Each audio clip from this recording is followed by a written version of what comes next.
үзүүлэхийг. За та манай микийг шидчихгүй үст. Баар дээр стресс ихтэй байна уу? Яагаад ч тэр мик шидэв?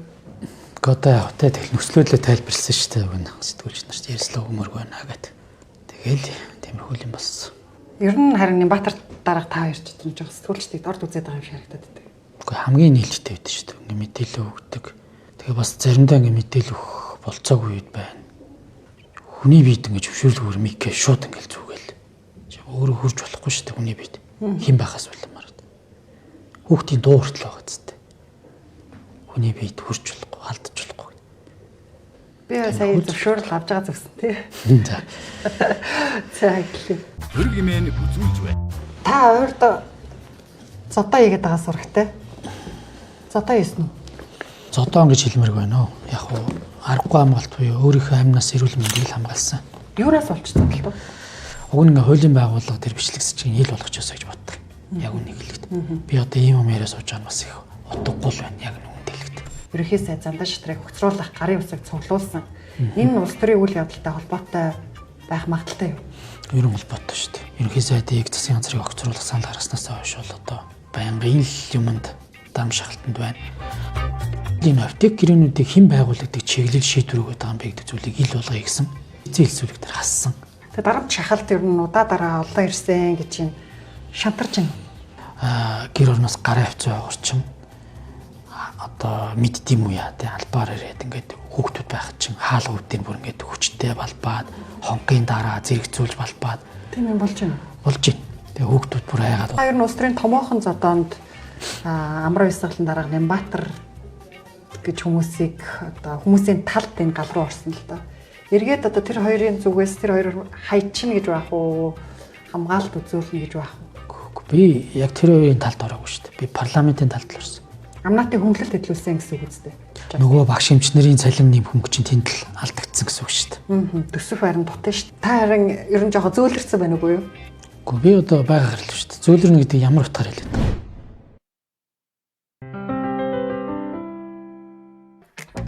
Бизнес эрхлэгч та санхүүгийн эргэлтийн зээлийн NetPay-ээр санхүүжүүлээрэй.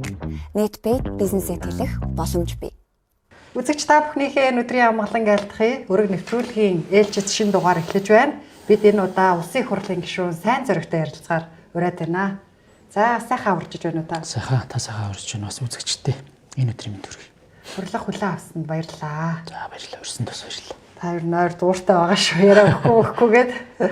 Харин бол өгч байгаа тэгээ бас чамаас зарим тохиолдолд бас өгөх болцоогүй юу бас байна. За энэ хаврын одоо чуулган энэ хаврын улс төр нэлээд ширүүн явах шинжтэй байна. Олон үйл явдлуудаас хамгийн анхааралтай байгаа асуудал бол ерөнхийлөгчийн өргө барьсан улсын хурлын гишүүнийг эргүүлэн татах хуулийн төсөл та нарыг нэлээд гацсан шалаанд оруулаад байна уу гэж харагдаад байна л да. Энэ дээр та ер нь ямар байр суурьтай байгаа вэ? Гэхдээ яг хоо энэ их атсан шалаач гэж бас бодохгүй бол байна. Зүгээр ер нь мэдээж асуудлуудыг сэдвүүдийг гаргаж ирж мэтгэлцэн одоо талуудын одоо байр суурь олон ургач байдлыг гаргаж ирж байгаа нь бас нэг талтаа сайн. Яг зүгээр хид хідэн өнцгүүд байна. Өөрөөр хэлэх юм бол одоо үндсэн хуулийн суурь үзэл баримтлал болох парламентын одоо бүгд найрамдахын засаглалын одоо асуудал дээрээ энэ бас сөргнүүлээ авчрах гэдэг нь парламентын арчлыг байхгүй болгох. За парламентын дархлааг бас одоо үгүй их ийм зарим заалтууд бол байна гэж харж байгаа. За нөгөө талдаа бас энэ үндсэн хуулийн 19 оны үндсэн хуулийн өөрчлөлтөөр гарсан энэ холимог тогтолцоо олон намууд бас парламентд орж ирж за энэ олон намууд гэдэг бол дараа нь олон одоо талын гэдэг юм уу төлөөлөл нийгмийн төлөөлөлүүд бас энэ парламентын энэ дээр гарч энэ одоо салбарын байр суурь өнцгүүдийг гаргах энэ болцоо цаашдаа хомигдохгүй гэдэг бас эрсдэл байна. Тэгээ ёс зүйн ч гэдэг юм уу эсвэл одоо цэцгийн шийдвэрээр ч гэдэг юм уу эсвэл намын одоо нэг тодорхой бүтцийн саналаар авчиад чагсаалтын гишүүдийг татна ч гэдэг юм уу. Энэ зүйл бол байх нь одоо бас жоохон асуудлууд дагуулж магадгүй гэсэн өнцгүүд бас байна. Нэг талтай бол одоо ингээд чагсаалтын гишүүдэд хамаарах байх тийм. Яг хөө зүгээр тэр намын одоо намаас татах асуудлын төр бол зөвхөн чагсаалт гэдэг байхгүй. Гол асуудал маань бол үндсэндээ хууль дээр бол чагсаалт юм байна уу, тойрог юм байна уу гэж сонгогдсон байдлаар ялгсан зүйл байхгүй.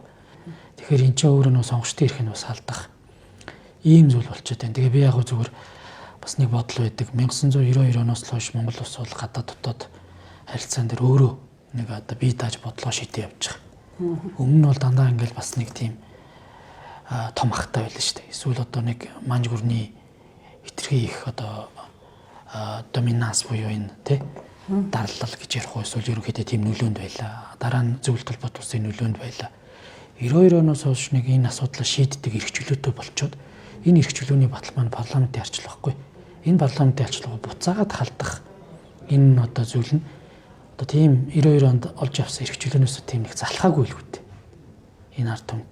Тэгээд нөгөө талдаа бол ерөнхийлөгч сая хаврын чуулганы нээлтэн дээр оролцохдоо та нар зүгээр л ёс зүйн зөрчил гарахгүй л байвал энэ хууль чинь зүгээр штэ. Ёс зүйн зөрчил гарахаас сэргийлж байгаа штэ. Улсын хурлын гишүүний бүрэн эрхийн халхавчнд ор янз бүрийн ёс зүйн үйлдэл хийгээд байна штэ гэж тайлбарлаад байлаа л дээ. Яг одоо ч бол механизм байна. Хоёрдугаарт яг ёс зүй гэдэг асуудал өөрөө эргээд юм субъектив бөгөөд өргөө ойлголт байхгүй. Таны харж байгаа үнцэг нэг өөрөө иж болно. Миний харж байгаа үнцэг нэг өөрөө иж болно. За магадгүй нэг үг хэллэг хэллээгээд энэ ёс зүйг байна гэж татах юм. За эсвэл одоо Амгаланбаатар гишүүн маань жишээ нь биеийн үнэлтийг хүлээж зөвшөөрөх хуулийг явуулж байгаа. Ийм хууль санаач нь ёс зүйг байна гэж татах юм. Наацхийн л ийм асуудал байхгүй. Тэгэхээр энэ өөрөө эргээд ингээд ийм мэтгэлцээний талбар дээр өчтөрч бас Тэмүүжин гишүүн бас байр сууриа хэлээл ах шүү л бас хит ерөнхий бүх юм субъектив зүйлээр ингэж явна. Тэгээ яг үгүй зүгээр миний зүгээр харж байгаа онцгой бол энэ асуудал зүгээр батлагдсан тохиолдолд бол нэг тийм эрх хөрөгч нам гэхээс илүүтэй сөрөг хүчнүүдэд л халгаатай байлаа. Ерөөсөө л энэ зүйл. За хоёрдугаарт яг би бол зүгээр энэ өргөн барьж байгаа процессоос эхлээд бас анхаарах хэрэгтэй юм шүү. Энэ улсын хурл бол улсын хурлын дэгийн тухай хууль дээр чинь бол зөвхөн улсын хурлын гишүүд өөрөө өргөн барина. Энэ асуудлыг чинь бас аль нэг субъект буюу засгийн газар ерөнхийлөгч бас өргөн барьж болохгүй гэдэг энэ одоо хуультай шүү дээ. Тэгэхээр энийг хилцээд явах юм бол улсын хурлаар хоригдсон энэ заалтыг зөрчиж өөрөө эхлээл зөрчил гаргаж байгаа.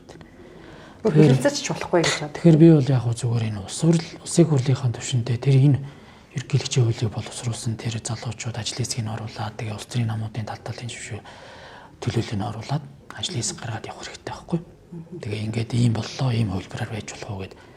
Энэ чинь бол нэг энийг хилцэн хилцэхгүй гэдэг нэг туушраад байгаа даа биш. Эхлээд зөв процессор эхлэх хэрэгтэй. Хоёрдугаарт ерөн ямар агуулгаар орж ирвэл үндсэн хуулийн үзэл санаа суурь зарчимтайгаа нийцэх юм бэ гэдэг зүйлээ бодох хэрэгтэй шүү дээ. Тийм л байр суурьтай байна. Ер нь гэхдээ намын шийдвэр гишүүдийн байр суурийг дараад ирнэ гэсэн хандлага ажиглагдаад байдаг л да. Танай намын дарга нар та нарыг хүчлээд хилцээ баталчих юм шүү. Тийм шахалт ирээд эхэлсэн. Одоо яг зүгээр ерөнхийлөгчийн гэхдээ би чуулганы нийлэлтээр хэлсэн үгийг анхааралтай сонссон. Тэгээ ерөнхийлөгчийн нэг үгэн дээр байлаа шүү дээ. Ард түмний шүүлтээр л бас энэ улсын хурлын гишүүд бүгд орж явах хэрэгтэй гэдэг. Ард түмний шүүлт гэдэг энэ үгний цаатах санаа бол би бол сонгуулийн манаа л гэж ойлгосон. Сонгуулиар дүнгээ тавьдаг хэнийг дахин сонгохгүй байх уу эсвэл одоо тэг хэнийг одоо нам нь нэр дэвшүүлэхгүй байх уу гэдэг энийг шийдэл явуучих шүү дээ. Парламент гэдэг зүйл бол ард түмний төлөөлөл хин нэг даргын төлөөлөл биш. Тийм учраас бас нэг айдасгүйгээр ямар нэгэн шахал дарамтгүйгээр бас үгээ хэлдэг байх хэвээр. Энэ бол хувь хүний асуудал биш байхгүй. Энэ чинь Монгол улсын 92 оны үндсэн хууль буюу энэ тусгаар тогтнол бид эдийн энэ улс орны хөгжлийн цаашдын чиг хандлагыг тодорхойлж байгаа үндсэн хуулийн амин сүнс байхгүй юу тухайн асуудал байгаа байхгүй. Энийний эсрэг би бол одоо дуурч чадахгүй. Эсвэл энэний эсрэг одоо яаж исэн ч конфликт гарч чадахгүй. Би өөрөө ингэж өөртөө зөрчилдөж буюу ийм амьдын тамлалд ороод явах үү. Магадгүй тэгээд энэ чинь олонх шийдвэрээ гаргуул явал тэрийг дагаа явдаг ийм зарчим дээр ийм зарчмын талбар дээр ажиллаж байгаа. Тэгээ арайч одоо бас тийм зүйл болчихгүй хаа л гэж би бодож штэ. За манай нэвтрүүлэг нэг юм гаргаж тавьдаг. За Та ойрдоо зодоо хийгээд байгаа сурагтай. Зодоо хийсэн үү? би яг хоо зодоон гэж хэлмэрг байна уу. Яг хоо аргагүй хамгаалт буюу өөрийнхөө амнаас эрүүл мэндийг л хамгаалсан. Юураас олж зодолтоо? За яг хоо зөвхөн хэвлэл мэдээлэлээр ингээд төрүүлээд сэвэд хэлээ. Тэгээд хувийн харилцаа гэдэг байхгүй. Ерөөсөө тийм хувийн харилцаа байхгүй. Тэр залуучууд танихч. Зөвхөн л нийгмийн эдийн засгийн амьдрал танаа нам ингэсэн тэгсэн гэж над руу хуур хөндлөлтөд хандсан. За би болж байгаа чинь би болохгүй байгаа чинь би гэж би бас тайлбар өгсөн. Яг хоо ерөнхийдөө танихгүй л дээ. Ганцаараа сууж хат орж ирэл мэдлэл гişүнээ сайн мань уу гэсэн тэгэл танилцсан. Тэгээ яг хоо тэр залуучуудтай галт төд хөдөлгөөнийг 5-10 минутын дараа над руу тэгэл халдлага эхлэв. Халдлагыг бас зарим барны гэдэг юм уу тэр хамгаалагч нараас салгаад явталт нэг нь буцаж ирэл мөргсөн. Тэр мөргөхөд л одоо өөрөө би ямар нэгэн одоо санаа бодлоггүй л цочол өөрийгөө хамгаалал явж байгаа байхгүй. Тэгэхээр харилцан зодолтон гэсэн үг үү? Яг таныг аргагүй байдалд оруулсан гэсэн. Ер нь яг зүгээр аргагүй ийм нөхцөл байдал буюу аргагүй амгаалтанд л хийж байна. Би нэг одоо тийм зуралдаал эднүртэй дивж өгөөл эсвэл замдалцж аваад янз бүр болоод байгаа юм байхгүй. Бичлэг нь бол байгаа. Би яг зүгээр энийг одоо ингээ олон удаа яриад уг нь ингээ хуулийн байгууллага дээр бичлэгсэж ил болгоч ясаа гэж боддог. Яг үнийг хэлээд. Би одоо ийм юм яриа сууж байгаа бас их утгагүй л байна. Яг нүгэн дэлгэд. Паранд байсан юм. Яг би хуулийнхаа ажлын хэсгийн хүмүүстэй бас нэг оройн хоол энэ төр идчихэд тэгэл явжсэн. Яг зүгээр бас хаврын жуулганд бас 200 тодорхой хуулиуд хийчих гэж бодож байсан байхгүй компани хууль. За энэ бизнес одоо 200 чиглэлийн хуулиудын ингээд хүмүүс судлаачтай бол за бас санаа оноогоо хэлээл. Тэгэл бас нэг ажлын бус цаг байсан. Ийм л зүйл байсан. Тэгэл ганцаараа суугаад байж хат л ийм зүйл болсон л доо тэгэхэд. Тэр үг нь баар хөнгөө исэн байхгүй. Тэгээ би амганда бас таксиг дууд хоорондоо бас ингээд суугаад цаана 30 минут ч гэсэн хөгжим сонсож идэл гэж утсан байхгүй. Ийм л зүйл. Яг уу тэгэл хүний хэд энэ талаараа нэлээд тодруулгууд хэвлэлд нээлттэй өгсөн л байсан л да. Тэгээд намайг бол одоо ингээд улс төрийн явуулганд орууллаа гэж хардж байх шиг байсан. Тэгэж хардах үндслээ нь юу гэж бодож байна?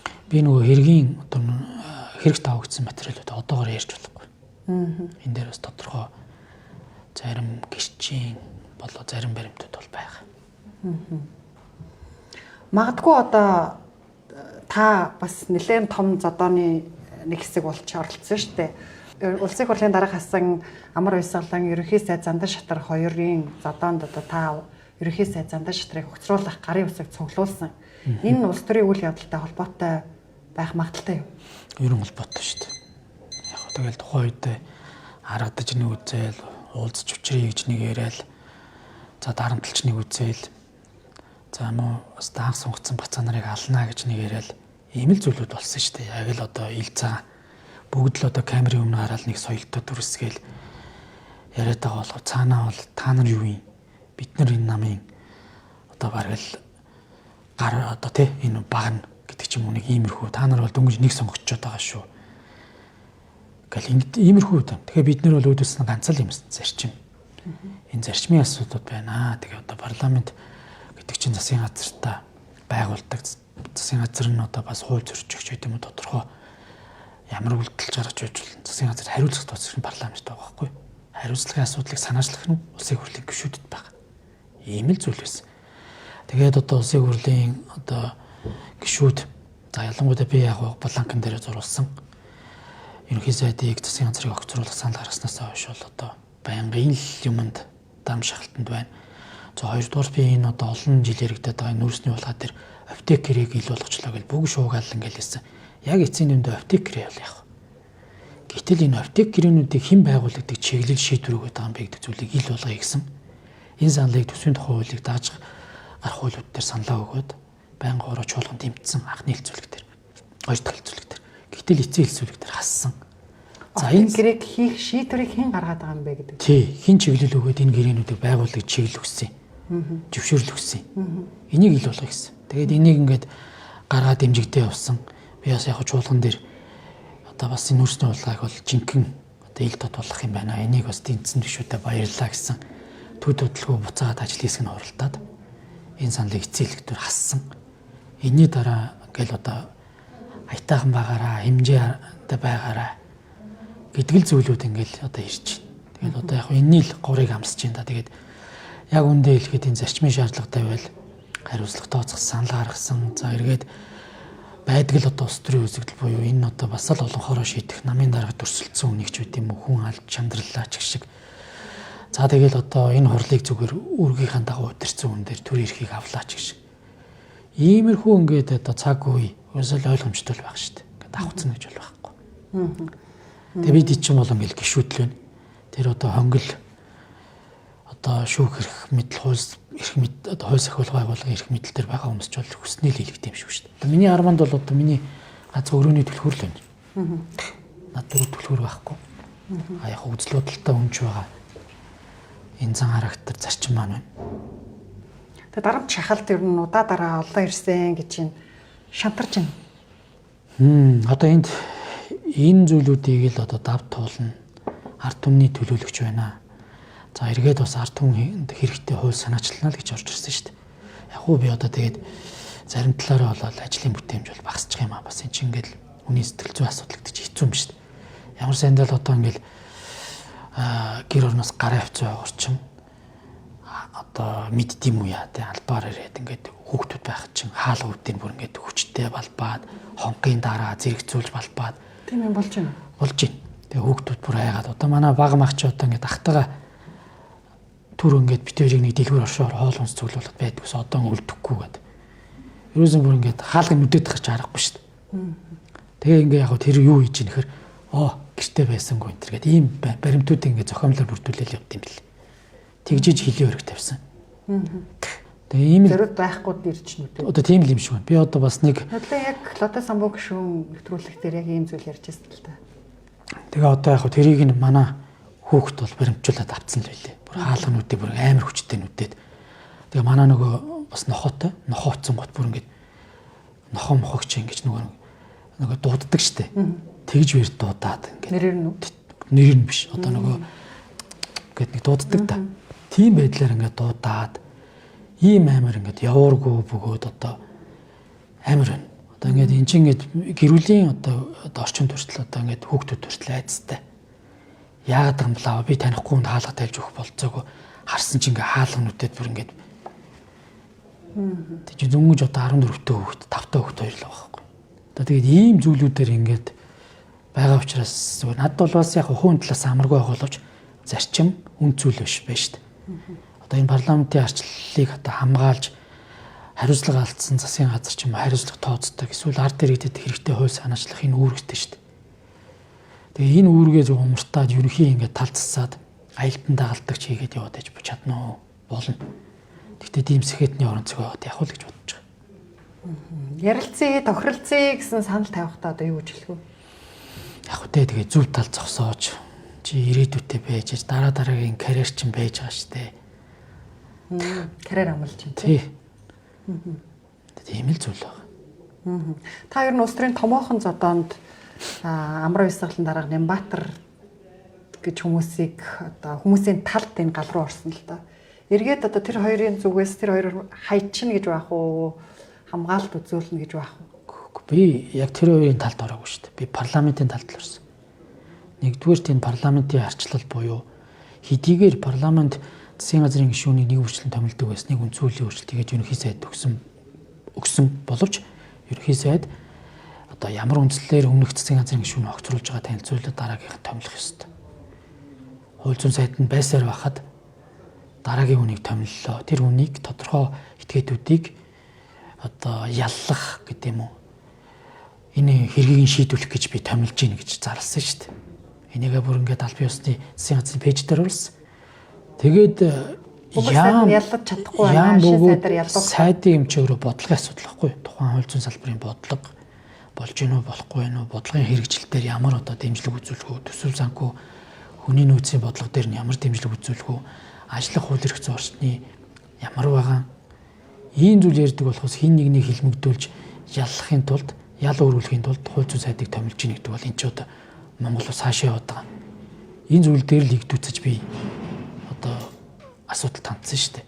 За хоёрдугаарт энэ амнатын асуудал байсан. Баялагын санд орох хэвээр амнаттыг тухайн оны 25 оны 8 сарын 21 өдөр шиг санаж байна. 55 дугаар тогтоол гаргаад 4-ний 1-ийг биржээр зар, 75% биржийн бусаар зар.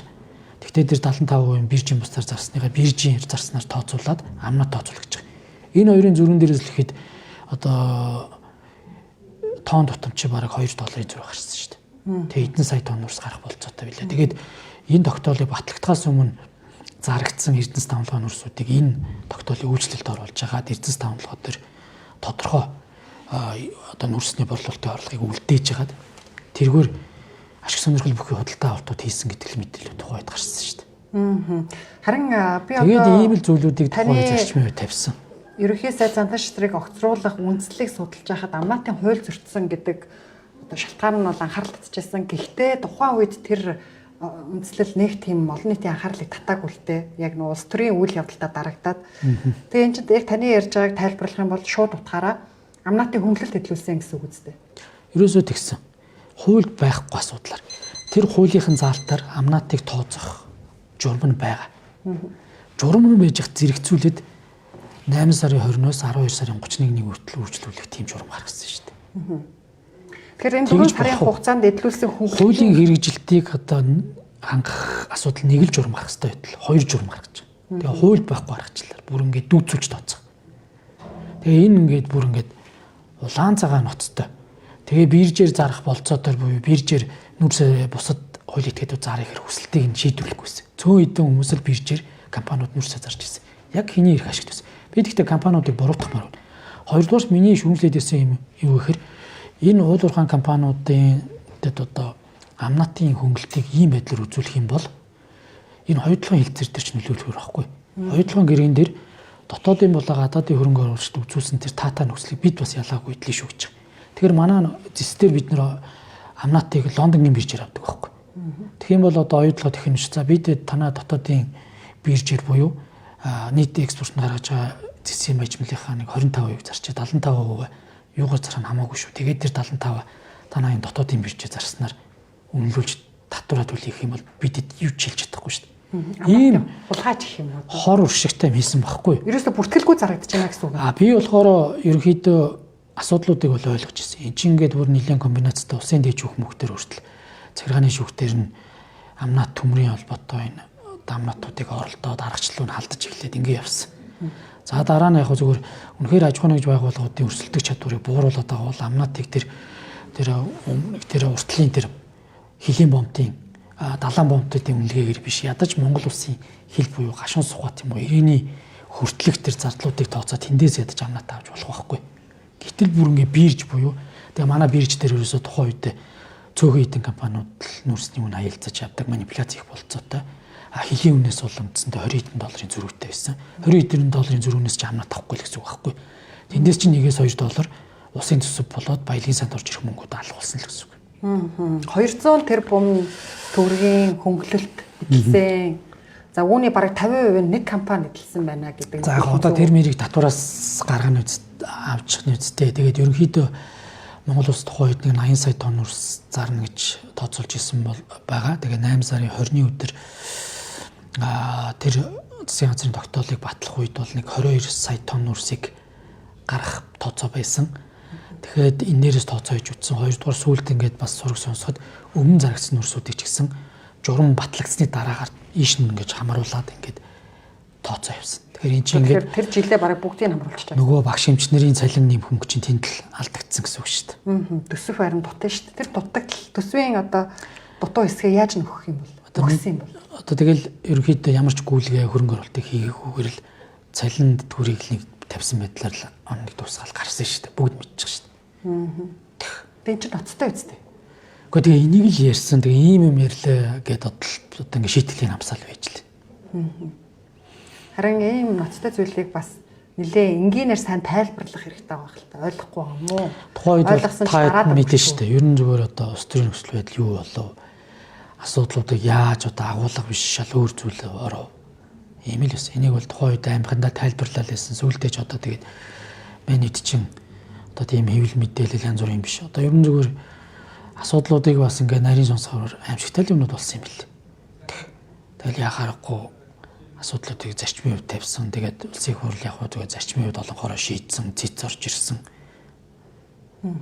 Хэл өрнөсөн шүү дээ. Тэгээд яг өнөөдөр бас л улс төр одоо процессууд бас л амаргүй л ах шүү. Би одоо бас нарийн мэдээлгүй нөө мэдэхгүй байна. Энэнийг одоо нөгөө тухайн үед улсын валютын сангийн нөөц багассан гэдэг шалтгаанаар тайлбарладаг байлгүй эсвэл одоо цаанаа өөр зорилготой юм.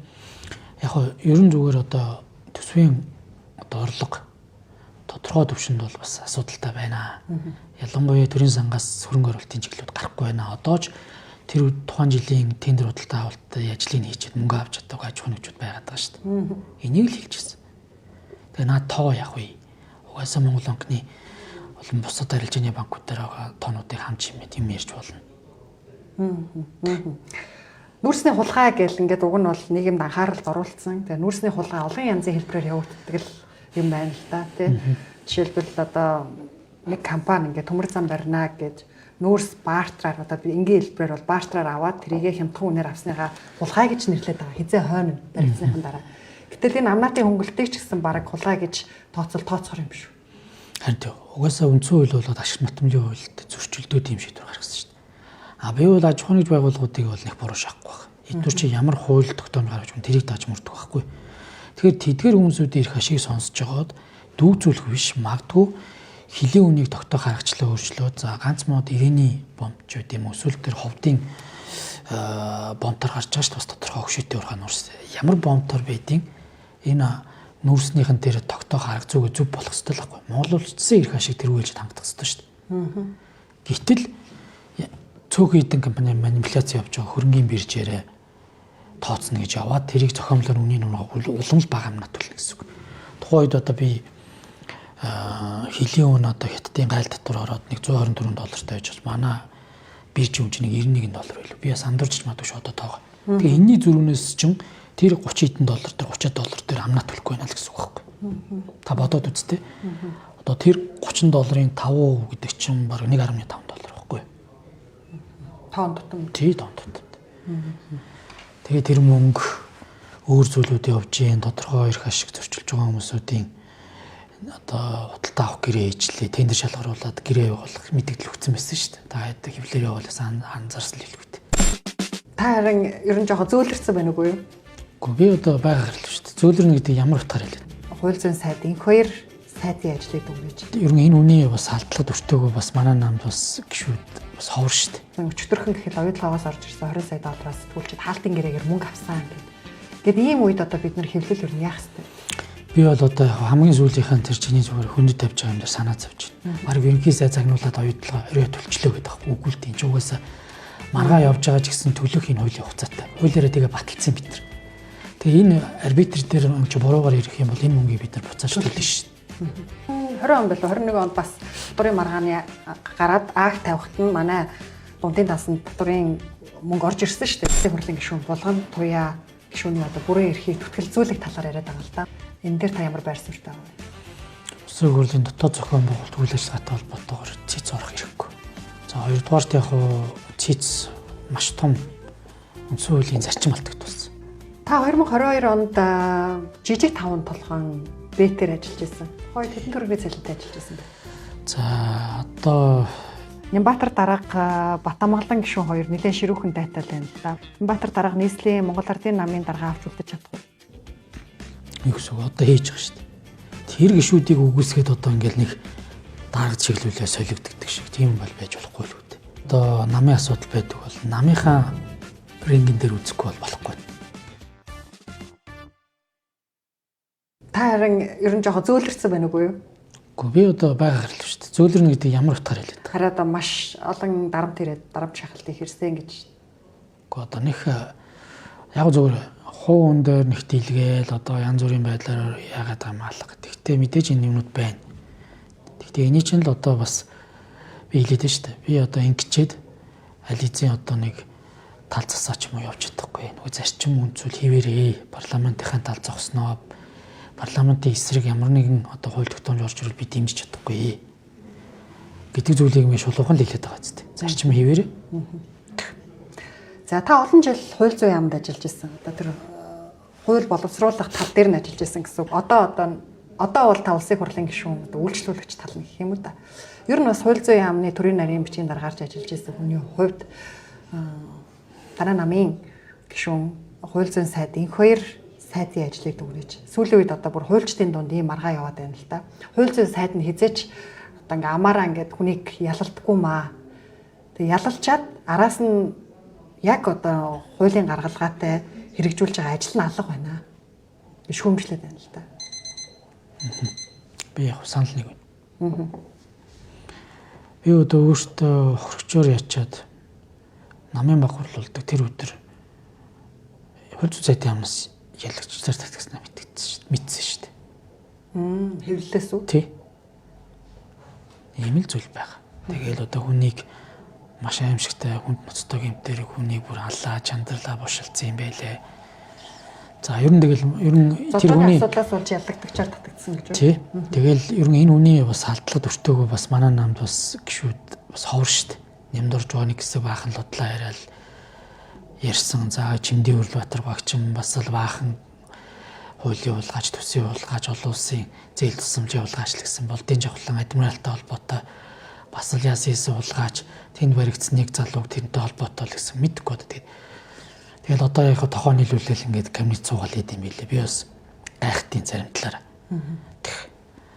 Тэгээ одоо яг бас л сая баахан юм ярил байлээ. Тэгээд яг дэрийгээ үнэхээр одоо мэдээлэл интернет бол үгүй шалгуулах хэрэгтэй. Түүнээс биш ингээд нийгэмд ингээд хууль зүйн дотоод хэргийн сайд гэдэг буюу шударга ёсны сайд гэдэг энэ нэрийг зүүж хагаад ийм одоо юу гэдэг мэдээллүүдийг цацчаад дараа нь ингээд юу ч болоогүй юм шиг ингээд тэ тайлбарч явахгүй хөвлөж цутагаал ийм байж болохгүй л дээ. Тэгээ яг ер нь хууль зүйн сайд гэдэг бол бодлогын юм ярих хэрэгтэй. Бодлогын юм ярих хэрэгтэй. Тэрнээс биш нэг хууль сахиулах байгууллагын хэвлэлийн төлөөлөгчийг өмнөөс нь гараад тэгсэн юм байна. Тэгсэн одоо тэгж гин гэл. Ийм байж болохгүй. Амаараа баахан хүн яллаад идэг. Тэгээ яг шалгаж байгаа юм уу? Хууль зүйн талаас нь тэгээ авсан арга хэмжээ байгаа юм уу гэхээр одоо ингээд харагдаж байгаа юм байхгүй байгаад байна. Яг одоо тэгээд хууль зүйн дотоод хэргийн сайдын ажлыг ерөнхий сайдын өмнө хариуцах ёстой л доо. Тэгээд ерөнхий сайд маань юу гэж бодож байгаа би сайн мэдэхгүй байна. Яг уу зүгээр дүгнээчээг бол одоо шударгаар. Гэтэ би бол инквайри сайдтай хувийн янз бүрийн харилт одоо асуудал бол байхгүй. Зарчим ярьж байгаа шүү дээ. Хоёр тоо сонгогчлоо. Одоо шиндэн нэгсэн зүйл бол байхгүй шүү дээ. Дэд цайдаар ажиллаж исэн, урд нь хамгийн даргыг нээжсэн ч гэдэм юм. Ийм зүйл баг. Тэгэхээр одоо тэр хүн бол нэг салбартаагаа танилцах ямар ч цаг хугацаа алдах зүйл байхгүй. Асуудлуудаа мэдж байгаа. За тэгэл одоо Нямбатар сайдын үед ажлыг хүлээж авч явахдаа бараг 30-аад үеийн төсөл 20-д нь бараг би өргөн байхад бэлэн байсан. Ийм үеийн төсөл хүлээлгээл өгсөн. Ийм л зүйлүүд байгаа. Тэгээ яг хөө зүгээр ингээл оруулж ирээсэй. Гэхдээ тэгээ оруулж ирээсэй гэж бодчих. Сайн мэдэхгүй байна одоо тэгээд мэдээж тодорхой ажлууд хийж байгаа л гэж одоо бас ярих юм биш үү. Тэгээ одоогор бол яг улсын хурал дээр хууль зүйн салбар дээр гэрүүлийн процесс л орж ирлээ л дээ. Тэгээд ийм хөл зүйлтэй байна. Одоо хууль зүйн сайд маань хэд удаа. За нэг удаа бол бас яг хэд удаа ингээд бас хэвлэлээр хвчлөөрөө гэх юм уу. Сэтгүүлчдийн нэр хүнд рүү халдаж сэтгүүлчдийг бас ингээл амаараа эдгээр ингээл тийм газраас тийм мөнгө авсан. Нүүрсний машин авсан. Олон хэвлэл сэтгүүлчид нүүрсний машинтай одоо оюутлогоос орж ирсэн өчтөрхөн гэхэл оюутлогоос орж ирсэн 20 сая доллараас сэтгүүлчид хаалтын гэрээгээр мөнгө авсан гэд ийм үед одоо бид нэр хэвлэл юу яах вэ? Би бол одоо хамгийн сүүлийнхэн тэр чиний зүгээр хүндэд тавьж байгаа юм дээр санаа зовж байна. Оюутлогоо дээр одоо энэ арбитрт орж байгаа тактик хэлцээ бүгдийн задлаа хийчлаа шүү дээ. Тийм риод ажиллаж исэн хоёр хүний шүглүүлээлгээд өөрөхөөс одоо манай Монгол Улс ирэх ашигын төлөө ажилуулад ингэ явсан чинь бүгдийн зарлаад яасан ч гинөө. Мэдхгүй аимшигтай. Тэгээ одоо энэ 1.1 их 80 төгрөгийг оюутлогоо Риогийн татврын энэ маргаатай холбоотойгоор урьдчилаад аваад угсаа хуулиар урьдчилж авдээ. Дараа нь 1.6 буюу сая 1.5-ыг авлаа. Бараг ерөнхий сайд загнуулаад оюутлогоо Рио төлчлөө гэдэг аахгүй үгүй л тийм ч угаасаа маргаа явж байгаа ч гэсэн төлөх энэ хуулийн хугацаатай. Хуулиараа тэгээ баталсан бид нар. Тэгээ энэ арбитр дээр ч буруугаар ирэх юм бол энэ мөнгийг бид нар буцааж төлнө шүү дээ.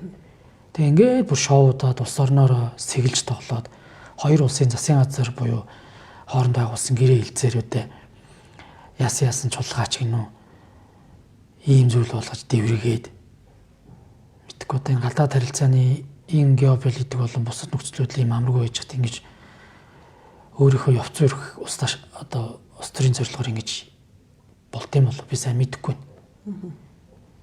Тэгээд яг 20 он билүү 21 онд бас татврын маргааны гараад акт тавихт нь манай дундын тасанд татврын мөнгө орж ирсэн шүү дээ. Тэрийг нь ковидын үеэр 300 мянган нарийн ийм байгаа. Тэр хууль татврын багц хууль батлагдаад за тэрүүнтэй зэрэгцээ бид нар бас захиргааны ерөнхий хууль Нямбатар сайдын үед бас хууль санаачлаа. Энийг дагаж захиргааны хэрэг шүүгт хэн шийдвэрлэх хууль дээр өөрчлөлт оруулсан.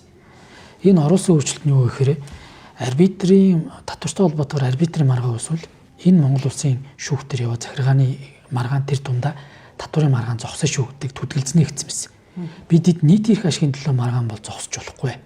Тэгэхээр бидэд арбитрийн шийдвэрийг хүлээлгөхгүйгээр энэ захиргааны одоо маргаан буюу татвартай холбоотой маргаан шийдэгдэх ёстой гэдэг хуулийг хийгээд энэ дээр ч оюутлогоо бүр сандраад нилээн Риогийнхан сандраад бүр цэцэд хүртэл хандсан шүү дээ. Тэгээд эн чинь түлхээс өөр аргагүй болоод бүр захиргааны шүүхийн хэрэгүүдийг нь төдөлзүүлсэн байсан хэрэгүүдээ шийдээд ингээд яваад Монгол Улс эрх ашигын төлөө явсан байхгүй. Бидэд энэ хууль эрх зүйн гаргалгаа болоод энэ маш олон тактикуудыг одоо хэрэгжилж ийж энэ Монгол Улс эрх ашигыг бас хамгаалах тэр одоо Монгол Улсын нэр дээр бичигчээд 2.3 тэрбум долларыг тэглэх гэдэг. Тэгээд энэ Лондонгийн одоо арбитр дээр явж байгаа татварын болоо бусад маргаан дээр нэг 12 асуудал байгаа. Энэ асуудлуудыг эвийн журмаар шийдэж болохын урьд шийдийгээд 9 асуудлыг нь тохирох хэмжээнд очиод нэг 3 асуудал байсан. Гих зэрэг ингээд хил зэрийг нь ч явуулж исэн татварын одоо арбитрийнхаа хаяхгүй ингээд явж исэн. Тэгтэл одоо ингээд мэдхгүй хаана хин юу хариуцчих бүү мэд. Одоо тэгээд одоо ингээд татварын маргаан ингээд жил дамгаал үргэлжлээл яваад л байгаа. Тэнд хизээ шийдэгдэх. Тэгээд ийм л байна. Тэгээд ийм одоо хууль зүйн дотоод хэргийн сайд гэдэг бол Монгол Улсын бас одоо яг энэ арбитр дуудагч байгаа тийм Монгол Улсыг одоо арбитр дуудагч байгаа энэ асуудлыг төлөөлж тэр ажлыг одоо хариуцах зохион байгуулдаг хүн ийм болчингүй бөгөөд ийм олон зүйлүүдийг ярьж илээ. Тэгээ одоо энийг дараа нь үр дагавар энэ хариуцлагыг хинч хүлээхгүй л байх л та. Би бол энэ үнд л одоо маш одоо болгоомжлолтой бас хэцүү баг. Тэгээ одоо бас яагаад ингэж идэм бол гэдгийг сайн мэдэхгүй. Тэгээ та бас сэтгүүлчдийг тэгсэн л гэж би одоо сайн мэдэхгүй. Ямар одоо байдалтай та нартай харьцдаг би сайн мэдэхгүй учраас. Тэгэхээр үгүй баримт байдаг бол гаргаал тавьчих хэрэгтэй. Тийм л зүйл байгаа. Тэгээ одоо яг хөтэ тэгэл би ямар хүний тэр цээж тархинд нь орж өөр өөрн сэтгэж бодож үтсэн биш би сайн мэдэхгүй. Яг үнэ хэлээд. Арбитрийн маргаан дээр өөр болчмгүй үйлдэл нь өөр ямар асуудлыг хэлж байна та? За яг би тэгвэл сая л ингээл ярьлаа шүү дээ. Яг үндэ хэлэхэд жишээ нь 2.3 тэрбум долларыг одоо тэглүүлэхийн асуудлуудыг хуулийн ферм өслөд авбал баг үнийн дүнгийн төдөө үгээл ярина. 2.3 тэрбум доллар шүү. Энэ одоо хэдийн их найд төгрөг. Тэгэхээр эний чинь ингээд тактикийн үед одоо бас зөв л ашигласан биз дээ. Тэнд нь ажиллаж исэн, асуудлыг мэддэг.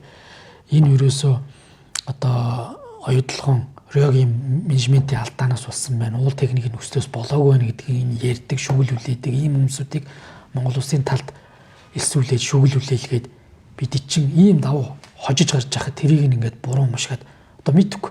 Тэр хүмүүсүүд нь одоо шинэ Монголын талаар одоо цаашдаа янз бүрийн ярих юм уу одоо хамгаалж ярьж өгч чадах юм уу юу? Ийм л зүйл болгож штт. 21 онд юм ярьж байсан. Оюутлогын талаар дотоос нь ярьж байсан хоёрыг хэлж байна. Тэгэд тэр л юм шиг ба. Одоо би бас нөгөө зарим нууцын юмтер би бол бас танилцахгүй шүү дээ. Би бол яг зөвхөн хилцээрийн нарийн бичгийн дарга, хилцээрийн ахалж сунны Баатар дарга. За манай Солонгод эцэд бол арбитрийн хариуцсан явжсэн байхгүй. Тэгэл ийм л зүйл. Яг үндэ хэлгээд тэгэл манай яамнаас өөр хариуцах хүн байхгүй. Тэгэл бид ч нөгөө шавар тувсан шарын эзэн энд ч оюутлогоо энд ч харбийн одоо тэр ганц модах шин сухатын хил болбол энд ч орооно энд л авилгалтай тэмцэгтийн шүүлүүлэх тэднийг олж ирэх. За энд ч хөрөнгө оруулалт ирэх шиг хамгаалж одоо энэ дотоодыг үүссэн байгаа энэ нөхцлүүдийг хамгаалах энд одоо ингээл нийтийн мэдээлэл тод байд буй захин багц зүйлийг гаргаж энэ мэдээллийг ил тодуулах гэл бүгдийн л одоо ингээл нэгэн цаг үед л хийсэн шүү дээ. За засгийн газрыг огцруулах хуралдаан нь үндсэн хууль зөрчсөн гэж үндсэн хуулийн цэц шийдвэрээ гаргаад одоо улсын хурлын гишүүн Булган Туяа гишүүний одоо бүрэн эрхийг түтгэлзүүлэх талаар яриад байгаа л да. Хуульч хүний хувьд асуухад энэ дээр та ямар байр суурьтай байгаа вэ? Улсын хурлын дотоод зохион байгуулалт үйл ажиллагаатай холбоотойгоор цэц орох хэрэггүй. За хоёрдугаарт яг цэц маш том үндсэн хуулийн зарчим алдагдсан. Улсын хурлын шийдвэр гарсны дараа цэцэн яналт эхэлдэг. Гомдол мэдээлэлээр, хүсэлтээр. Гэтэл шийдвэр 20-нд гарлуу да тий. 16-нд хэрэг үүсгэсэн цэцэн. Бүх юм зохион байгуулалттай бол харагдаж байгаа шүү дээ. Тэгээ энэ одоо яг зөвхөн цагаан дээр хараар үлдсэн баримт. Бүх энэ зүйлийнхаа одоо ярьдгийнхаа эсрэг зүйлүүдийг зарим тэр цэцэн гишүүд маань хийсэн. Улс төрийн хараат байдал байна л гэж би харж байгаа. За хоёрдугаарт бид эдийг буруутаад байгаа. Тэр саналын томыг буруу уралглаа гэдэг. Би энэ дээр нэг баримт үйл харуулж тийм үү. Энэ баримт дээрээс би зүгээр нэг зүйл за энд олдуулахыг харуулъя. Олдохгүй би өөрөө ярьж идэв. Улсын хурлын юу гэдэг үндсэн хууль батлагдаад 19 онд үндсэн хууль батлагдаж энэ заалт маань орсон байхгүй. Тэр үндсэн хуулийн заалтыг нэг удаа хэрэгэлсэн. Тэр нь юу гэхээр хөрөлсөх ерөнхий сайд нэг өөрөө хүсэлтэд өгсөн шүү дээ. Тэгсэн чинь тухайн үед өөрийн хүсэлтээр огцрох асуудлыг зохицуулах хууль эрх зүй байгаагүй байхгүй. Байгаагүй. Дөнгөт нь тухайн үеийн төрийн байгуулалтын байнгын хорооны дарга энэ гишүүд одоо ерөнхий сайдыг огцруулж байгаа энэ залтаар одоо ерөнхий сайдын өргөдлийг авч хэлцгээе гэд одоо хурлын протокол дээр бүр хэлсэн мэт.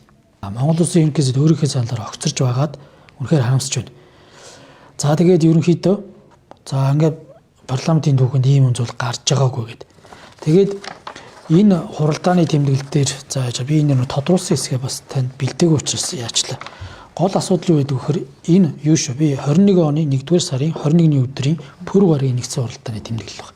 Тэгээд ерөнхий сайдыг өөрийнх нь хүсэлтээр огцруулах горин байдгүй, зохицуулт байдгүй учраас гишүүд ерөнхий сайдыг огцруулж байгаа хураая гэд 19 онд орсон энэ үзүүллийн өөрчлөлт 21 онд өөрөө улсын хурлд хэрэгэлсэн байхгүй. Тэнгүүт байнгын орон дээр санал хураасан. Байнгын орооны саналаар дараа нь чуулган дээр хураасан. Ерөөсөө л юм зүйл. Тэгэхээр байнгын орон дээр жишээ нь гишүүд яаж санд өгөхийг бид нар мэдэхгүй шүү дээ. Тэгээд тэр саналын томьёолоор нь чуулган дээр оруулж хураалгана. Тэгвэл уг асуудал буюу уг санаа нь арилаагүй. Угаасаа л ерөнхий сайдыг огцруулах санал хураагдаж байгаа. Тэгэд ийм л зүйл болсон.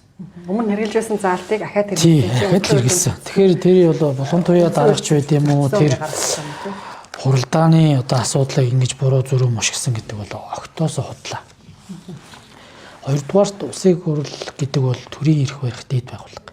Төрийн эрх барих дээд байгууллагын бүрийн эрхийг гишүүд өөрөөсөө аавна гэж байхгүй. Хүмүүс жоохон андуураад идэв юм шиг л засгийн эрх мэдлийг хууль бусаар авах гэж засгийн газрын эрх мэдлийг авах гэдэг. Энэ улсын хурлын засгийн газрыг байгуулдаг байхгүй үндсүүлэр. Хариуцлага тооцно. Улсын хурлын мандат ч ард түмнээс ирж байгаа мандат. Энд харин эрх мэдэл маань хадгалагддаг. Засгийн газарт биш. Тэгээ яг эсрэгээр нь яриад одоо ингээ хурал даргасан хүн дээр хүртэл ийм асуудал ярьж байгаа. Харамсмар л үт. Одоо тэгээ ямар процесс болох юм бол? Одоо би бас хэргийн нөхцөл байдлын янз бүрийн юмтай сайн мэдэхгүй байна л да. Тэгээд ийм зүйлээр явна гэдэг бол одоо гадна талдаа энэ парламентын арчлал энэ үндсэн хууль ёс эргээд энэ эрх мэдлийг одоо хуваарлт тэнцлийн асуудал маш олон зүйлүүд л одоо ингээд бүр нэг юм худал зүйл шиг заримдаа бодогдох юм шүү дээ ингээд. Ер нь Монголын бас ард түмэнд бас нүүлэн жилийн нарнаар олдсон энэ 92 оноос хойш үндсэн хуулиар баталгаажуулаад явж байгаа энэ арчлал. Энэ чинь бид нар одоо нэг сүүлийн бас нэг 200-300 жил дандаа бусдаар юм заалгаж ирсэн шүү дээ. Одоо нэг өөрөөр юм заалгаад энэ эрх чөлөөнөөсөө бид уйдаагүй. Бид иргэн эрх чөлөөнөөс залхаагүй байгаа шүү. Цөөх юм гэдэг юм хэсэг бүлэг эсвэл нэг хүний тийм засаглал шилжих ямар сонирхол байхгүй. Чин ард түмэнд буюу олуулаа засаглах тухай ярьж байгаа шүү. Би бол энийг л одоо хамгаалж ярих хэрэгтэй гэж үздэг. Энэ ч өөрөө эргээд 92 оны үндсэн хуулийн суурь зарчим. Бидэд үндсэн хуулийг хамгаална л гэж тангаар өргөсөн шүү дээ. Та 2022 онд жижиг таван толгойн бэтээр ажиллаж байсан. Тухайн төдөн төрөний цалинтай ажиллаж байсан бэ?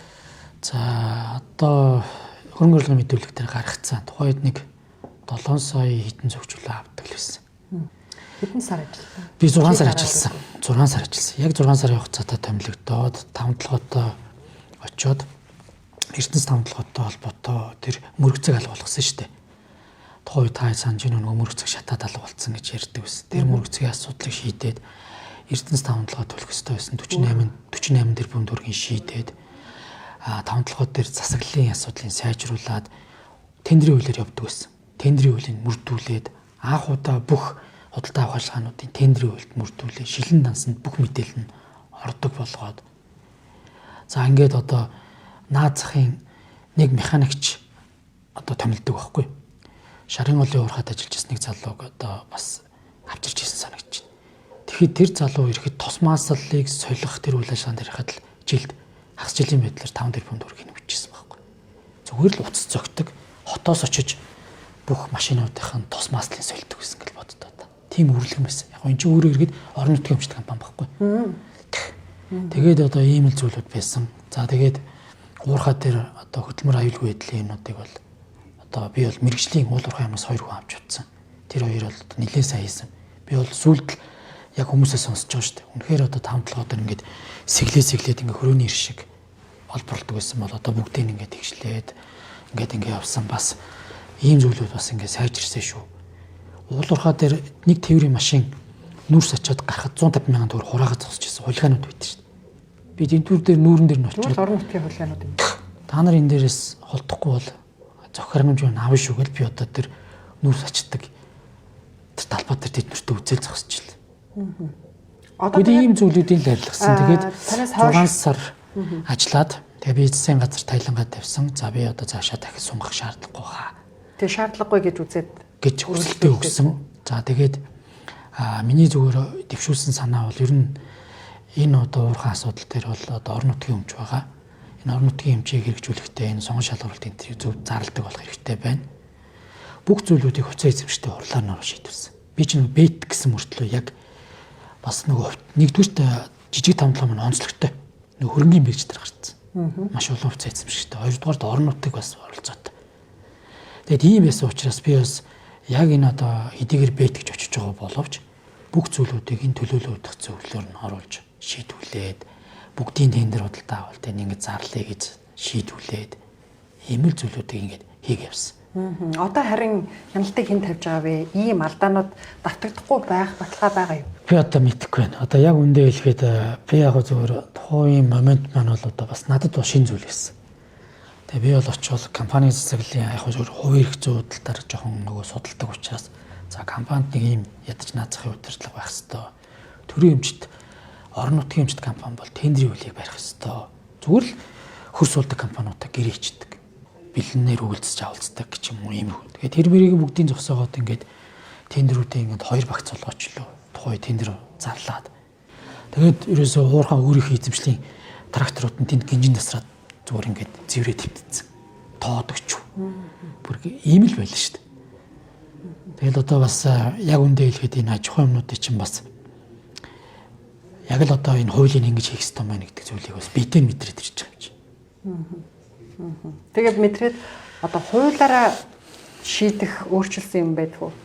Гэхдээ одоо тэгээд хуулийг Нямбатар даргын үеч нэг төрийн болон орон нутгийн өмчийн хуулийн компани тухай хууль өргөн бариад хилцэхгүйс хараад 24 онд сая шинэ парламент гараа бүх хууль буцсан шүү дээ. Нөгөө ийм хуультай болцсон байхгүй буцаад тэгээд сая засгийн газрын хэрэглэх газрын дараа учрал дарга ажиллаж хагаад өргөн барьсан энэ хуулийг. Би одоо ажлын хэсэгт нь байна. Ажлын хэсэг нь бол өөрийн төвийг шүү ахалж байна. За энэ хуульд маань хоёр багц хууль байгаа. Нийтийн өмчийн тухай хууль байгаа. Нийтийн өмчийн хуулийг номин жимэг гишүүн ерөнхийдөө одоо базаа зохицуулаад би төрийн бол орон нутгийн эмчт компанийн энэ хуулиудыг одоо ингэ зэгцлээд тэгээ буцаага том ажлын хэсэгт асуудлуудаа танилцуулаад ингэ явъя гэд явж байна. Тэгээ энэ асуудал шийдэгдэхгүй бол улс төрийн намын санхүүжилтж бохирдно. Энэ төрийн өмчийн асуудлыг дагсан нүүрсний урилга зэлгээтэй асуудлууд шийдэгдэхгүй. За ер нь тэгээд энэ манай улс төрийн том ах нарын зодон чи навцал байх шүү дээ. Тэгээд энийг л одоо шийдэх ёстой шүү дээ. Тэгэл хуулийн төслийн хилцэхгүй хойшлуулад идэв юм. За одоо тэгэл яг явж л байна. Одоо тэгээ батлагдаасаа гэсэн хүлээлттэй л шүү дээ. За ерөнхийдөө ярилцлага маань өндөрлж байна. Сүүлийн асуулт маань Нямбатар дарга Батамгалан гишүүн хоёр нэлээд ширүүхэн тайтал байна л да. Бараг нэг сарын ч хугацаа үргэлжиллээ. Нямбатар дарга нийслэлийн Монгол Ардын намын дарга авч үлдэж чадах уу? Юу гэсэн одоо хийж байгаа шүү дээ. Энэ одоо альва нэг институцийн нөгөө эрх мэдлийг шилжих гэдэг зүйл юм уу? Энэ зүйл чи дүрэн журмын дагуу явна шүү дээ. Энд нийслэлийн намын одоо бас бүтцийн байгууллага хурлаа шүү дээ. Тэр гишүүдийг үгүйсгээд одоо ингээл нэг дарга чиглүүлээ солигддаг шиг тийм бол байж болохгүй л үү. Тэгэхээр би бол нөгөө зарчмын асуудлууд байх. Яг нөгөө хурлын 4 сард болох үү? Тэр зарим одоо намын асуудал байдаг бол намынхаа рингэн дээр үзэхгүй бол болохгүй. Тэгээд одоо ингээд янз янзын байдлаар ингэж төрлөөч гэдэг юм уу эсвэл нийтийн талбар руу оруулж ирээд ингээд байж болохгүй. Тэгэхээр зарим зүйлүүдээ бас ингээд зөкстөл байх хэрэгтэй. Би бол яг зөв хөвлөөс хараад үндэ хэлгээд бас зарим талаараа бас гайхсан, цочирцсан л байдалтай л байна.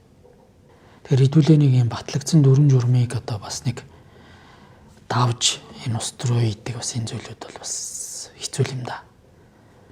Тэгээ намын төлөвшил байд юм уу? Энд чинь зан олон мянган одоо намын идэвхтэн дэмжигчдийн асуудал байна. За эргээд Нямбатар дарга өөрөө энэ нүрээрээ нийслэлийн намыг тэргүүлж энэ сонгуульд мөрийн хөтөлбөрөөр дэвшүүлж ороод ялсан шүү дээ.